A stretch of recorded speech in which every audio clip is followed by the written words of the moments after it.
Prohibition of ربا کی طرح پروہیبیشن آف غرر بھی ایک اہم اصول ہے جو کہ فائنینشیل ٹرانزیکشنز کو گورن کرتا ہے۔ احادیث میں غرر کی سختی سے ممانعت کی گئی ہے۔ اس پریزنٹیشن میں ہم غرر پہ چند منتخب احادیث کا مطالعہ کریں گے اور ان کی تشریح آپ کے سامنے بیان کریں گے۔ جناب رسالت مآب صلی اللہ علیہ وسلم نے فرمایا کہ غرر ممنوع ہے اور پیبل یا کہ کنکریوں کے ذریعے واقع ہونے والی سیل ممنوع ہے۔ پیبل سیل یا جس کو حدیث میں بیع الحصاد کہا گیا ہے وہ کیا ہے؟ زمانہ جاہلیت میں یہ سیل اس طریقے سے واقع ہوتی تھی کہ ایک شخص دوسرے کو یہ کہتا تھا کہ میں آنکھیں بند کر کے اور فضا میں کنکری پھینکتا ہوں،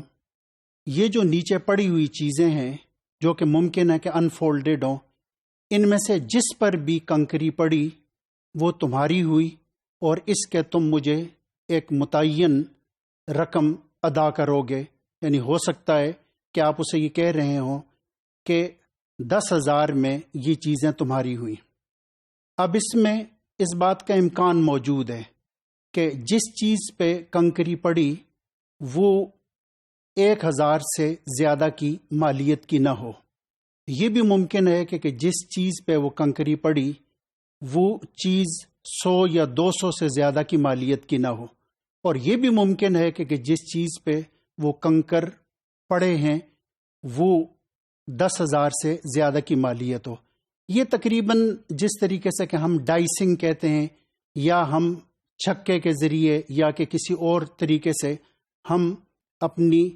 قسمت کو ایک قسم کا اسے ایکسرسائز کر رہے ہوتے ہیں، اسے پریکٹس کر رہے ہوتے ہیں، اور اس کے ذریعے ہمیں بعض اوقات ایک انڈیو گین حاصل ہوتا ہے یا کہ انڈیو ڈس ایڈوانٹیج یا کہ لاس ہو رہا ہوتا ہے۔ تو اس سے نبی کریم صلی اللہ علیہ وسلم نے سختی سے ممانعت کی ہے۔ بیع الغرر یا کہ غرر کی بے سے ممانعت کا مفہوم یہ ہے کہ وہ تمام سودے جو کہ دھوکے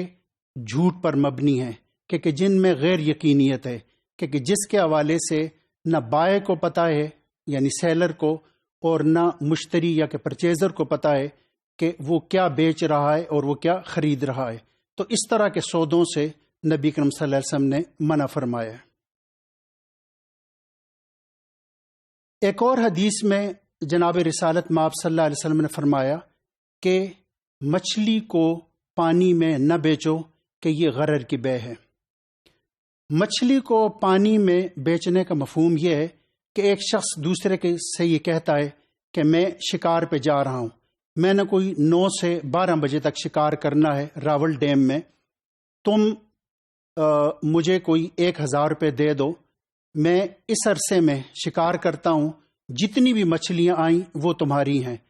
اب اس میں بہت ممکن ہے کہ اس عرصے میں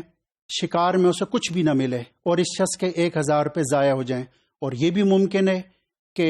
جو مچھلیاں اسے ملیں ان کی مالیت 4-5 ہزار کی ہو۔ تو اس سے بھی نبی اکرم صلی اللہ علیہ وسلم نے منع فرمایا ہے کہ یہ غرر کی سیل ہے۔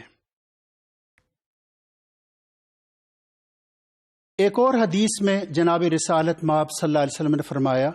کہ do not sell what you do not have, کہ جو تمہارے پاس نہیں ہے اسے تم مت بیچو۔ اس کا مفہوم یہ ہے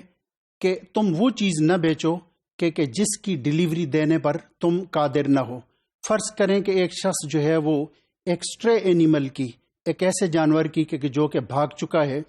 اس کی وہ بے کر رہا ہے، اس کا مطلب یہ ہے کہ وہ اس کی سپردگی پر قادر نہیں ہے، تو آپ صلی اللہ علیہ وسلم نے فرمایا کہ وہ چیز نہ بیچو کہ جو تمہاری ملکیت میں نہ ہو اور جس کی سپردگی پہ تمہیں قدرت نہ ہو۔